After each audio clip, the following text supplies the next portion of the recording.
This is CounselCast, part of the Legal Talk Network, and I'm your host, Karin Conroy. When you face a complex case outside your expertise, you bring in a co-counsel for next-level results. When you want to engage, expand, and elevate your firm, you bring in a marketing co-counsel.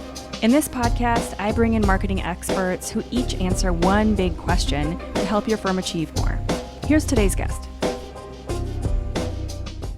My name is Frank Mendoza. I'm founder and managing partner of Catalytics. Over the last 7+ years, I've been helping organizations introduce some of these emerging technologies that are really buzzy right now. So artificial intelligence, machine learning, those types of things into their organization to really drive them to be a better, more data-driven culture and ultimately drive revenue growth and customer loyalty. Awesome. This is exciting because I know this is such a hot topic. I can only imagine like your request for podcast interviews at this point versus really like 6-8 months ago. When do you think the AI thing just went crazy? Like I want to say 2 or 3 months ago, but when was it? Yeah, so I think from an AI perspective, you have to think of it, different aspects of AI, right? So sure. The machine learning kind of piece of it, which has had a huge hype cycle for a while now in enterprise organizations trying to figure out, how do you use predictive analytics and things like that. But the true tipping point, I think, happened in around November of last year. Yeah. That's when OpenAI released ChatGPT. Okay. I think people started really recognizing, wow, this thing is a lot more impressive in terms of what it can do. And so those are more geared towards what we call generative AI. So generating something, whether that be a text or an image or in the near future, video. Yeah. It's really around creating something that would normally be created from scratch by a human, but giving you the opportunity to create something based on a draft that the AI has provided for you. That is so cool. So I got a little ahead of myself because I haven't even talked about the title of the show. So we are obviously talking about AI today, and I'm so excited that I skipped over that whole part about introducing the episode and the show. And so the title of the show is What is the Next Big Thing in AI Marketing? So obviously the show is talking about marketing and we're talking to lawyers. So we want to position it and kind of aim it in that general direction. But AI is so fascinating right now. And I think for a lot of people who maybe aren't in marketing or don't have their finger on the pulse of this seems like it came overnight, like you were saying, all of a sudden last November. But when you start to think about like the broader world of AI and all the different kinds of, artificial intelligence, I mean, we've been using Alexa in our house and Siri and like all of those different things for years now. But it does seem like we're in this moment that got somehow triggered by ChatGPT. So I feel like the goal and what I want to try to talk about is to take that step backwards and look at the broader picture of all of the stuff that's out there. Sure. Because so many people, I can't tell you the number of posts and everything I've seen where all they're talking about is how to use ChatGPT, like period. Yeah. Like that's all it, and it's like, okay, there's so much more there. And that's why it's such a big conversation. So that's kind of a long-winded way of saying, like, let's talk about all that other stuff and where this could be going and, how that relates to like the world in general, but also more specifically marketing and marketing for law firms. No, it's a great point. Yeah. Yeah. So I like to kind of set the stage, right? And we talked a little bit about it just a second ago. It's really a mind shift that people need to make, right? Which is that mind shift from a creator where you had a blank sheet of paper in the past, whether that be a blank sheet of paper where you're writing some kind of text, an email, or drafting a legal document or something like that. You might have had some boilerplates in the past, but now you just, you had to start from somewhere. Yeah. To now what I consider the editor, right? So you're shifting from that mindset of a creator to that of an editor where you're saying, I'm going to be giving some kind of draft of something, whether that be, again, a text draft, an image, in the future video. And now I'm going to edit myself or edit the actual document and provide something of value. That gives you the ability to do something which I'm calling the age. Right now we've entered the age of iteration, which is going to allow you to iterate over and over and over, create new ideas, create new concepts that you wouldn't have otherwise, or potentially would created over a period of weeks can now be done in a period of minutes, right? Yes. And so that gives you the ability to iterate quickly, more often and gives you the ability to really provide more value to the end user. Yeah, and go to higher and better levels. So I'm going to talk about the example that I mentioned right before we started recording. Yeah. So right before we started recording, I wanted to eat lunch. And so rather than sit here and try to come up with the title for the show and what are we going to talk about, general outlines, some questions, I was like, I am hungry. So my brain's not, first of all, my brain is feeling slower. And second of all, I want to eat lunch. And so I opened both ChatGPT and Bard, and I asked them to provide me 20 ideas for titles of the show based on AI and marketing. And that was about it in ChatGPT. But then in Bard, and for those of you who aren't familiar, Bard is Google's version of ChatGPT. But in Bard, I said, go out and search the internet for popular questions related to AI and marketing and give me 20 ideas for titles of a podcast. So this is the kind of thing I wanted to talk to you about, like the difference between all these different platforms, where things are going, where we can find cool ideas that we might not be related to. Because do you want to talk for a minute about the difference between ChatGPT and Bard? Yeah, so there's obviously a lot of technical details, and I won't get into the technical aspects, but just recognize that there are multiple people playing in this space, multiple people creating what this is known as neural networks, large language models, LLMs, that are being trained on just vast amounts of data, trillions of web pages in the public domain.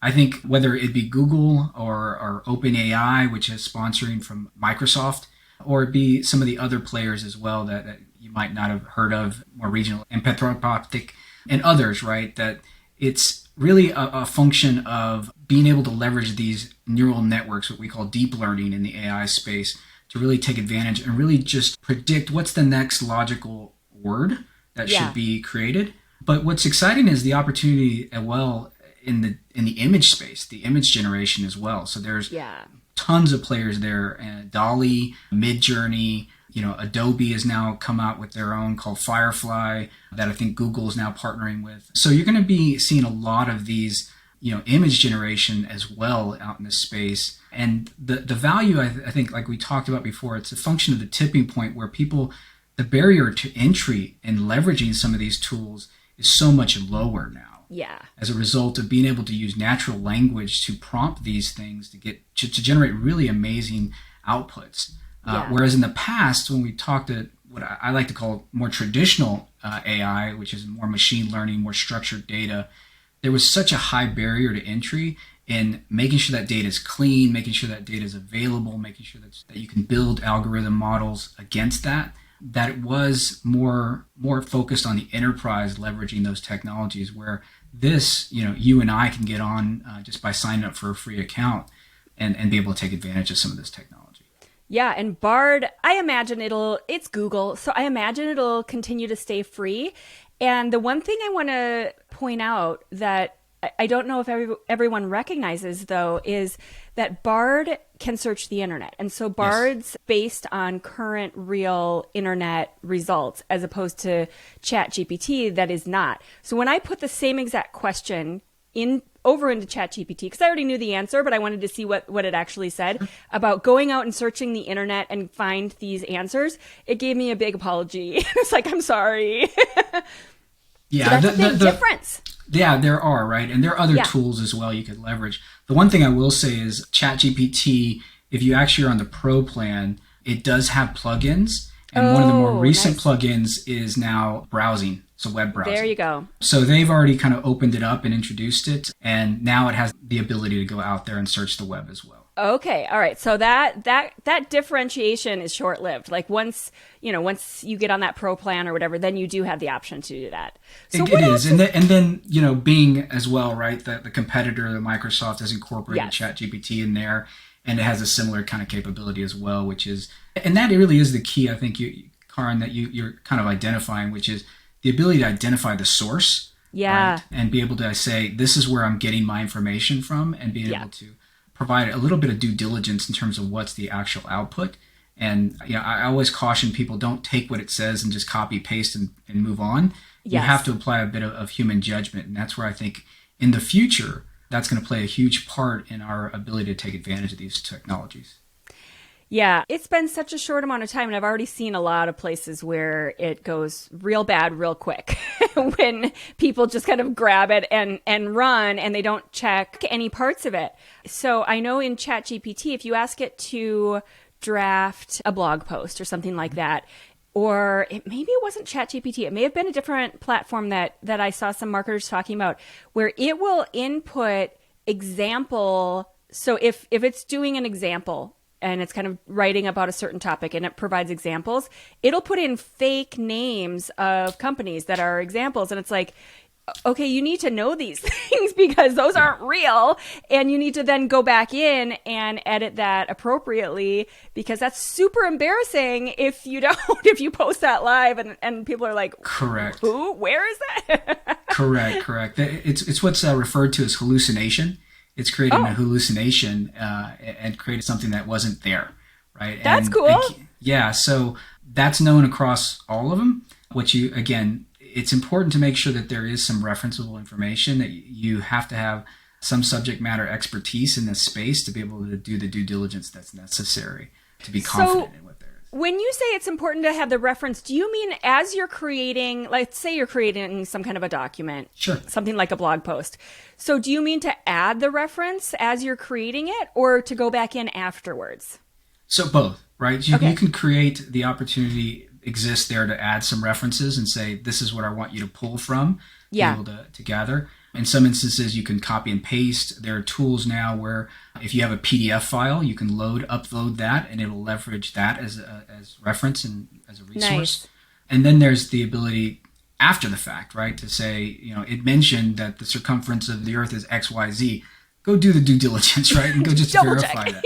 Double check, right? And at the end of the day, it's probably in some instances going to be accurate, and others it won't, right? But again, if you ask somebody else to ghostwrite for you, or ask, to help you, assist you in type of research, you probably want to provide some due diligence there as well, right? So leverage that as an opportunity, again, to alleviate some of the friction that goes along with creating something from scratch, but know that at the end of the day, some due diligence is still going to be required. Yeah, I think that's the thing that keeps coming up over and over. Where we're at today with most of these platforms is that it is incredible, and it is like so fun to dive into these and have them kind of just magically create whatever this thing is that you're looking for. I've even had my 5th grader kind of do some homework, and her teacher's okay with that, just as a sub note. But, and she was like thrilled with this. Like, it was so cool. But with a huge but and a huge asterisk and a huge caveat that you have to do the due diligence, like you just mentioned. So that's kind of where we're at now. But is that going to change? And what does that mean for, next year or 5 years down the road? What do you anticipate seeing in terms of kind of where we're at now and how much we have to go in and change? Well, or any part of this whole AI. What do you see that's kind of coming down the road? Yeah, I'm old enough and I have enough gray hairs to recognize, like, I remember when the internet first started, right? Yeah, me too. It was amazing. And exactly. And what you recognize with the internet is the amount of diminishing costs associated with information, right? At any given time, you had the ability to just say, wow, I have some information I want to go query, and boom, it was available to you. Yeah. The invention or the adoption of these generative AI solutions, I anticipate a similar experience with the diminishing cost of generating content, right? And so I think the ability to generate blog posts or videos, or you can mimic voices now and really create, amazing types of video content very simply. And so the diminishing costs associated with creating that stuff, in my opinion, is going to create this proliferation, this deluge of just content across the environment, right? And what that's going to do... I think it's bad now. I mean, it does seem like we are just drowning in content right now. And it sounds like what you're saying is get your life jacket because it's only going to get exponentially worse. It's going to get exponentially worse because anyone in your audience could today go, I want to create a blog post on XYZ, whether or not they have the expertise or not. And it's going to sound somewhat, informative. But the challenge there is going to be it's generic. It's a regurgitation. There's not necessarily a new idea, right, that someone can iterate on. And so I think the importance going forward is going to be on people who do have that expertise, who do have that knowledge and subject matter expertise, to be able to take that and say, this is what's really relevant. This is what's really valuable to this audience. Yeah. And this is where I think you should put your attention and focus. And here's a novel concept that I haven't come across yet. And being able to identify that is going to be key and pivotal to marketers going forward, whether they be in the legal space or, consumer product goods or whatever, to really sift through that noise to identify the signal that's going to be relevant to their audience. I think is going to be really key. And I think that's where people should pay more attention to. So right now, the way that you're describing that, it sounds like that's a human that has to do that, to find that signal and really differentiate and find that unique offering, unique need, whatever that is that, your audience needs. But do you see that becoming automated? Do you see AI being able to step in and say, okay, we've got 5 million attorneys who do truck accidents and they're all saying very similar things, but there's this one guy over here whose message is different. And so we're going to either give that person more attention or I don't know. Do you see AI being able to differentiate that? So I think, in my opinion, right, I think AI can play some of that curation role. Sure. Right? I think it can sift through, again, a lot of that noise to say, here's consistent information that's happening over and over again. So you will probably want to pay attention to it. But my opinion is, I think people always gravitate towards community, right? And people of influence who I can relate to, who have experienced similar challenges or gone through similar obstacles than me, I'm going to have some kind of affinity towards. Yeah. Right? And that's where I'm going to be paying attention to those people because, again, the human element, the human judgment, the human creativity is not something right now that AI is able to quickly mimic and be able to be successful at. So I actually think there's a huge opportunity for influencers in whatever particular space to go deeper as opposed to broad, because I think AI will play the broad curation role. But the human influencer, if you will, has the ability to go deeper, really identify those novel concepts, tie different, divergent concepts together to create something creative that wouldn't otherwise have been there.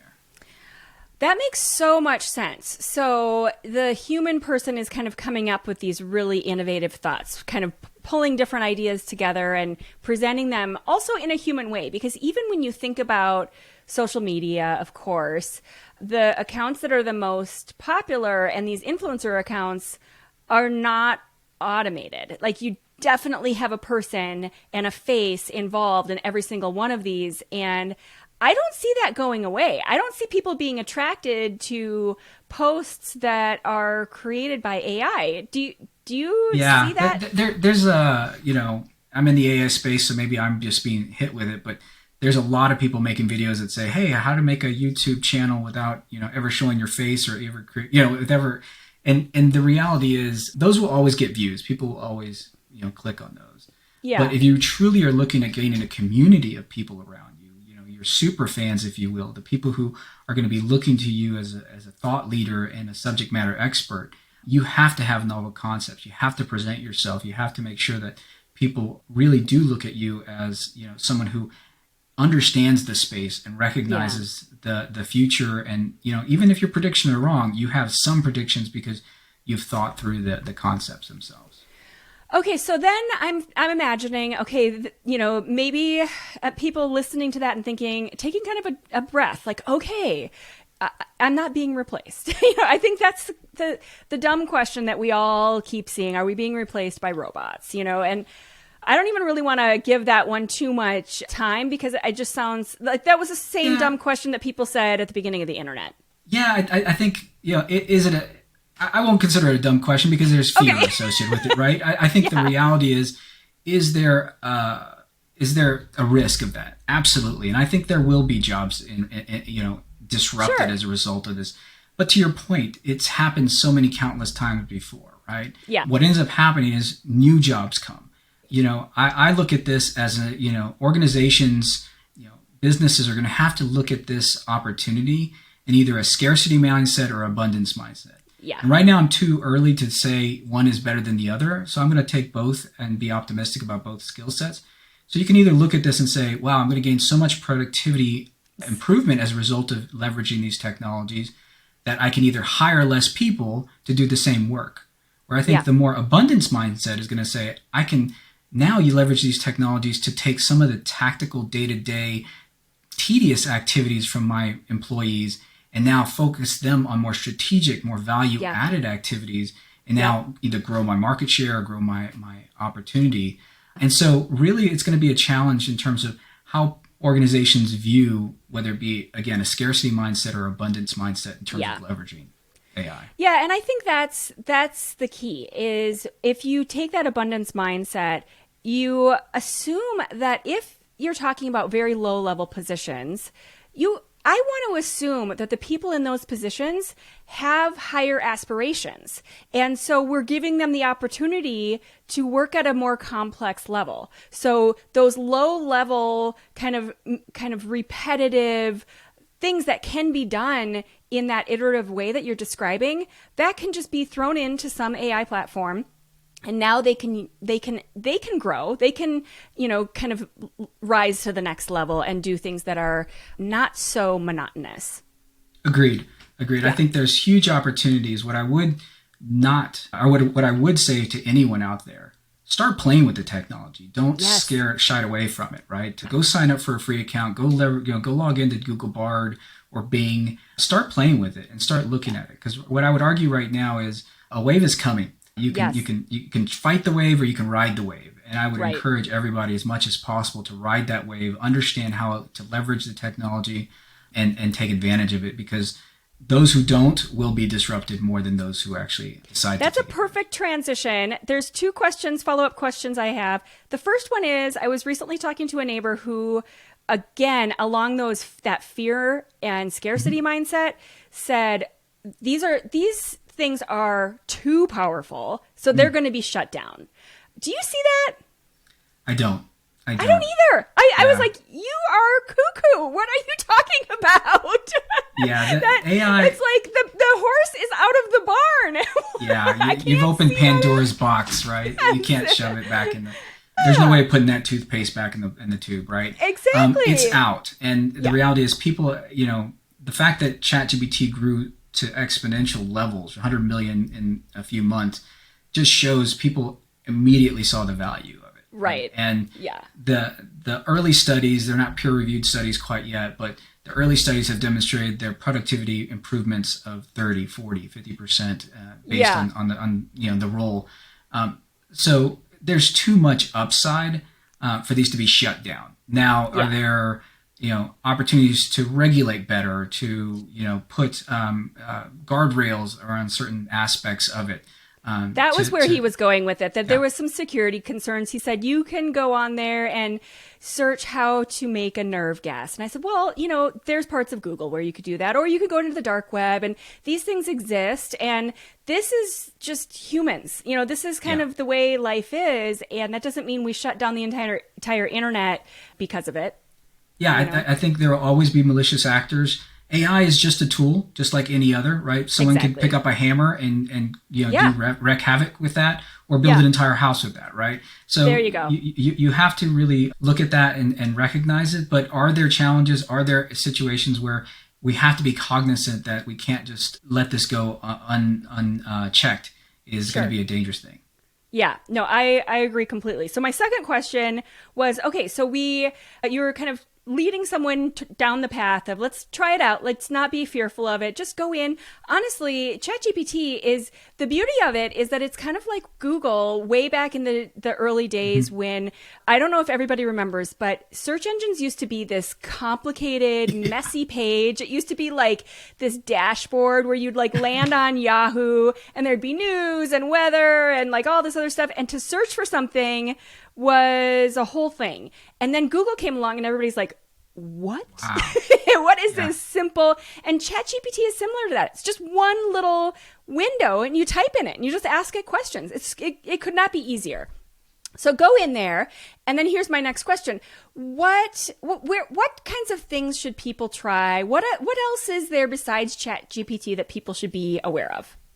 Yeah, so I think, like I mentioned before, there's a lot of generative AI out there, right? There's going to be opportunity in the future. ChatGPT, like you said, like we talked about earlier, the barrier to entry to leverage this technology was just so low that people just jumped in there.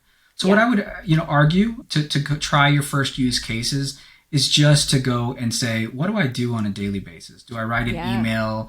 Do I, you can copy a long article in there, or like I said, there's tools where you can feed a PDF in there. There's opportunity for you to summarize things. The other thing is if there's some aspect where you're saying, I want to create marketing copy, and I'm a lawyer, right? I'm not necessarily a copywriter or a marketing guru. You could prime ChatGPT and just state things like, I want you to act as a marketing expert with over 20 years experience to do da da da da. I will give you information about my business, and I want you to write marketing copy that would engage people on my social media platforms. Yes. And if you prime it that way, ChatGPT then can start to provide you, again, drafts. It can provide you ideas. It can provide you concepts, things like that, for you to iterate on it. Again, probably not going to be 100% of everything. You're not going to hit enter and it's going to be like, I'm taking that. It's perfect. You're probably going to want to change it and modify it. But one thing I will tell you is feed whatever you come back, whatever the final version you have, feed it back into ChatGPT and say, I took your draft and here's where I actually ended up with, so that it can actually learn based on your verbiage and your language and your tone and your writing style. Oh, that's so it great. gets closer and closer to what you're trying to do. So you're helping it to learn too. That's awesome. Exactly. And you'll be surprised over time. And as much as you train it, it will start getting better and better in terms of trying to mimic or try and match your style and your writing style. So. That's so cool. I use one called Jasper, and it's specific for marketing. And it is so cool because it has a sense for standard blog post size, standard social media, and then you can drill down by different platforms. So standard Instagram post, you can tell it the tone, you can tell it. But I really think that with all of these, I'm going to iterate on your idea of iteration. That was really bad. No.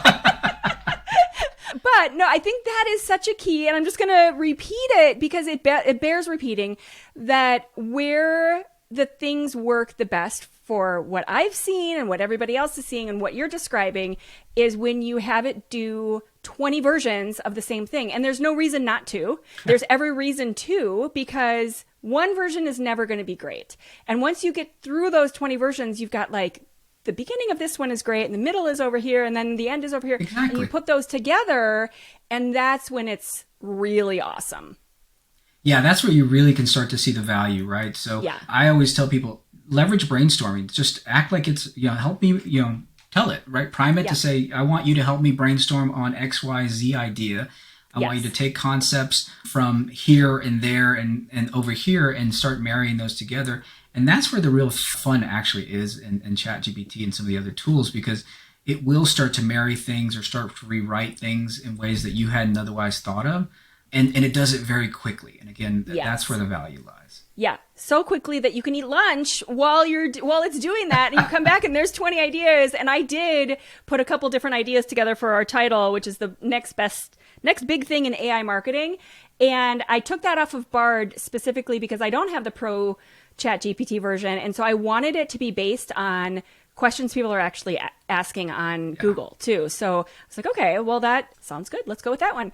Okay, so it's time for the book review. So if you don't already know, we have this amazing library on the website of all of the books that all of our guests have reviewed and mentioned. And so if you're looking for a great business book on any of the topics that we talk about, go to that library and check them out. There's so many good recommendations. So highly recommend our library because it was my idea and I thought it was a great one.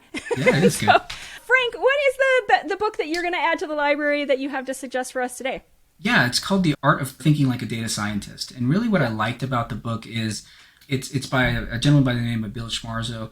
He really tries to simplify the thought process about how to leverage these technologies. And he does it in a very kind of a visually appealing way, uses a lot of infographics, uses a lot of visuals to kind of really understand how to be thinking about that. And that's kind of where I focus my attention on.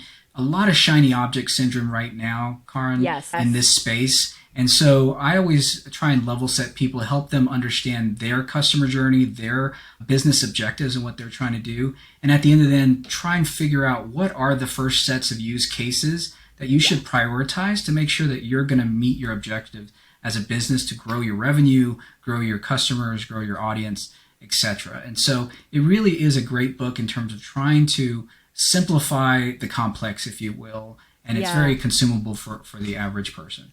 That sounds amazing, because I do think, going back to how I mentioned all the posts that I keep seeing about prompts, and that I think is just kind of a symptom of how people don't really know where to start, and then they're not really sure how to ask it, and like they ask a question and it's not quite right, and they don't know how to tweak it, and so there is a little bit of a learning process to getting to use these things in a way that is going to really like give you what you're looking for.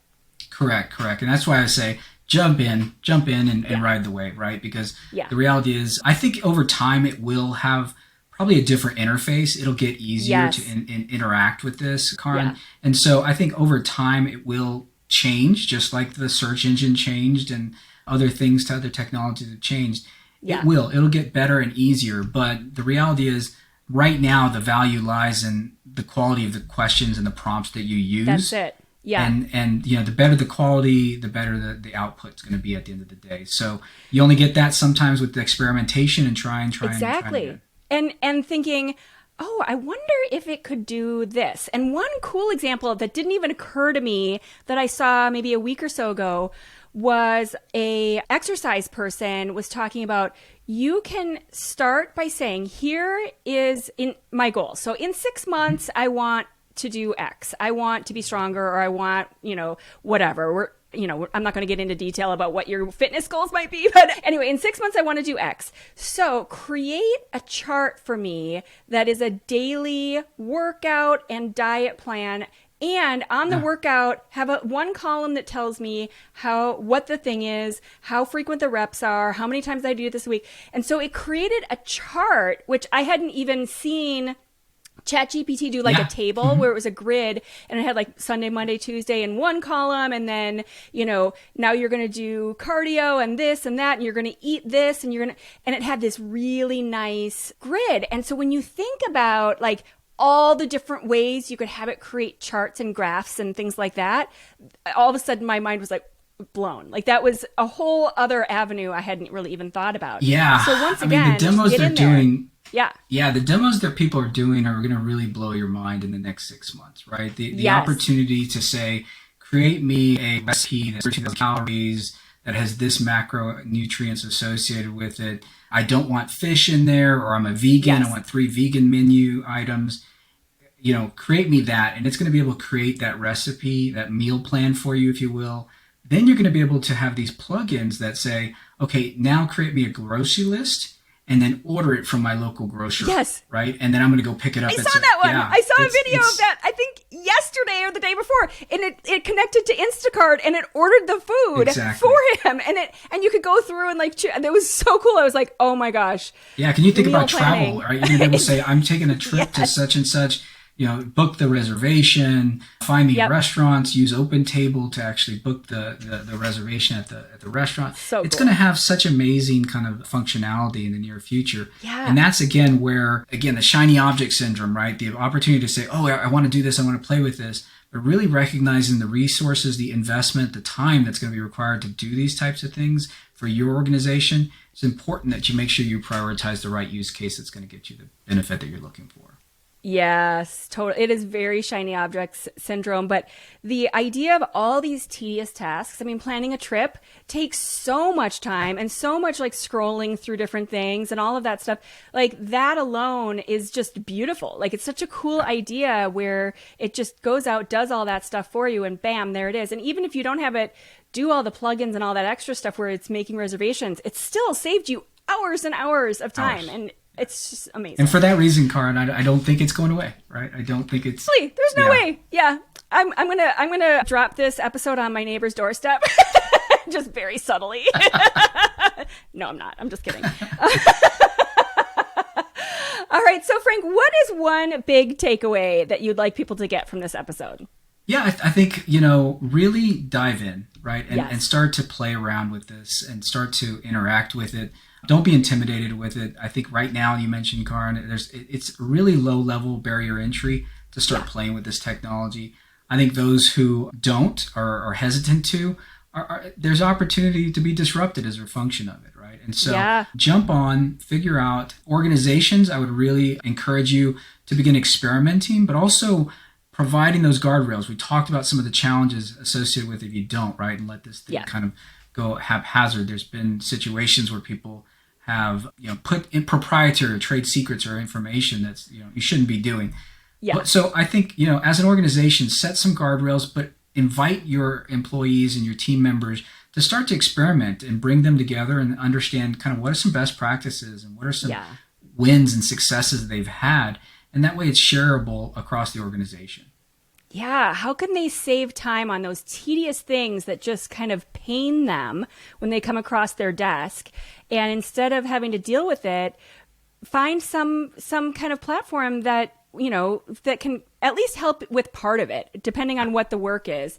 But then we can't say this enough. There has to be checks and balances. There have to be human, checking and rechecking. And I didn't even get into, anytime we do the content, we run it through plagiarism checkers, number one, but we also will take it, and we don't usually take it raw. We'll go and have it rewritten in a way so that it doesn't read as AI, because Google can already tell. So if you take a blog post straight out of AI, Google's, checking on those and you're getting dinged. So you kind of have to have a process in order to not have that happen. Yeah. I think there's some elements of those that you can mask that. So, but I think what you're leading on is very correct, which is there's an opportunity to create a lot of content really quickly, like we talked about before, but truly aligning that content to your brand, your message, your audience, that's where the human element comes in, right? And that is something Karin, better than anyone, right? And AI, you can train it and train it and train it, but I know my voice and how I want things to come out and sound. And that's where I think the value of the human element still plays a huge value add. Yeah, and that's not going away, just like ChatGPT. Neither of those things are going away.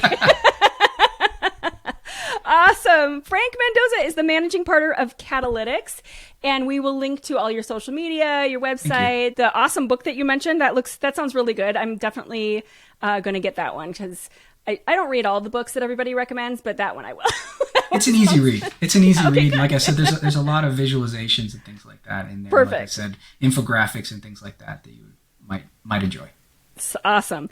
Thanks so much for being here. That was really fun. That was a good conversation. Thanks again. Absolutely. Thanks for having me. Thank you for listening to this episode of the CouncilCast podcast. Be sure to visit our website at council-cast.com for the resources mentioned on the episode and to give us your feedback. If you enjoyed this episode, I would appreciate if you could rate and review the podcast on Apple and subscribe to your favorite podcast platform. See you on the next one.